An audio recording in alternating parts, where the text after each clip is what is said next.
Macias to come testify. Good morning, welcome. Chairman Burrows, Luke Macias. I'm here on behalf of myself as a sales tax and a property tax payer. I'm testifying on HJR 3. And I like how you registered as both a sales and property tax payer. We're all property taxpayers. So I wanted to go through a couple things with you members as you're considering both increasing taxes to get more revenue for the government and your current budget that you have before you. The positive parts about HJR 3 is that it kind of acknowledges the fact that the legislature, when it came into the session, said we were going to focus on school finance reform and property tax reform and relief. And the current budget that we have provided to each and every one of you does one of them and not the other. And so we have a problem in that we haven't really planned on both funding the property tax reform that's being discussed when it comes to capping schools at 2.5% and providing meaningful property tax relief in the budget. At the start of the session, Chairman Zerwas was on a podcast with Evan Smith, and he made a statement to Evan, which I think is really good for each and every one of you to hear. He said, "Evan, we have more money than I've ever seen in my time as an appropriator since 2007. And I want you to think about that. I mean, the reality is he's saying we have more money than we've ever had, and yet property tax relief has not been prioritized. You would think that within the existing budget, there would be more money for meaningful property tax relief. In fact, yesterday, Chris Turner came before you with a bill that was going to spend even more money on top of the existing dollars that you've planned on spending. And he said, well, I want to spend potentially up to $600 million more dollars. And by the way, this isn't on public education like House Bill 3. This is on another part of education. And Matt Schaefer got up in front of you and said, hey, this might not be the best idea because we've got property tax relief and other things that we need to spend money on. And Chairman Zerwas again got up and said, no, guys, we have plenty of money. We'll be able to spend an additional $600 million on top of our existing budget on more government spending. So there is more money within your existing budget for property tax relief. And then I want to get to HJR 3 very quickly. Just to let you know, your current budget makes an assumption that 6.2% of property taxes will increase by 6.2% next year, and then 4.1% the year after that. So we have to not only find money within the existing budget to fund that cap, we then have the HJR 3 problem. Chairman Burrows, you made a comment about the franchise tax. I do think it's worth noting that the problem with the franchise tax wasn't just that it didn't bring in enough money, but that, to Representative Ray's point, the appraisals and the ever-rising increase in local property taxes would take them up. Well, right? I didn't say that was the problem. The problem is we predicted it was going to Correct. do one thing because it was a new tax with no track record. We grossly underestimated the revenues that it would provide, and historically speaking, we actually understand what the sales tax is likely to generate. Yep. But if it had generated more money, meaning we had taken even more taxes from people, all that would have meant is that it would have taken longer for those local appraisals to catch up and people's property taxes to eventually still continue to rise while we were raising the franchise tax and taking even more money. Whether or not HJR 3 is a tax increase or a tax swap, I think is defined by whether or not we are taking more taxes from the people of Texas after HJR 3 passes. At the end of the day, most people decide whether we have a revenue problem or a spending problem when it comes to government in general. If HJR 3 is going to ensure that we have more revenue for government as a whole, then I think we would all agree that that is inherently a tax increase. If HJR 3 with a cap in local property taxes would be a swap, it still wouldn't be property tax relief, though we might be deciding where we take the money from. Right? This is really a discussion about where you're getting tax dollars from. Because if you capped property taxes at 2.5% and 3.5%, people's property taxes are still going up. If you raise the sales tax and spend 100% of it on property tax relief, we're not lowering any taxes. We're just deciding, hey, we need tax revenue. We want to differentiate who we take it from. And yes, some property taxpayers will experience relief.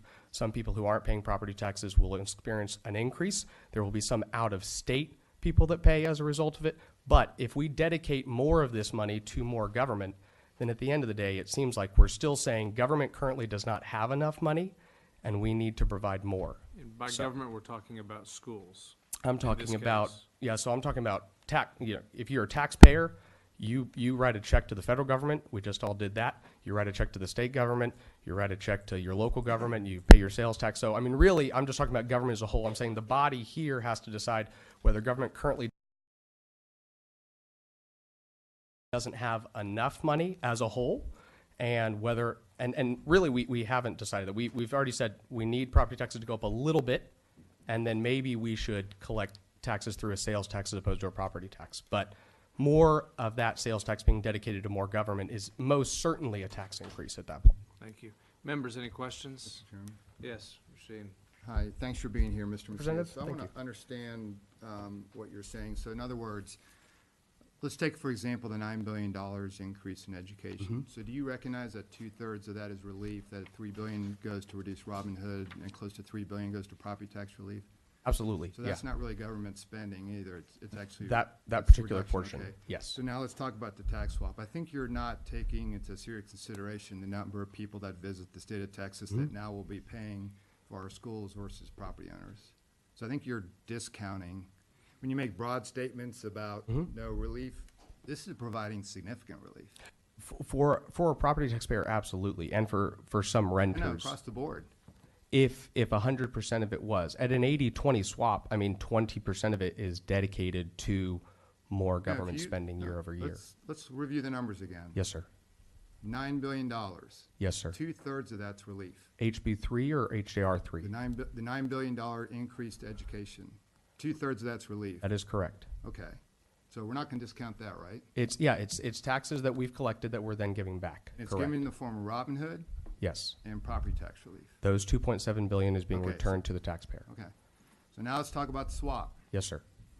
So people's property tax, so for example, a home in my district, let's say it's $350,000, that person is going to receive a $900 break in their property taxes.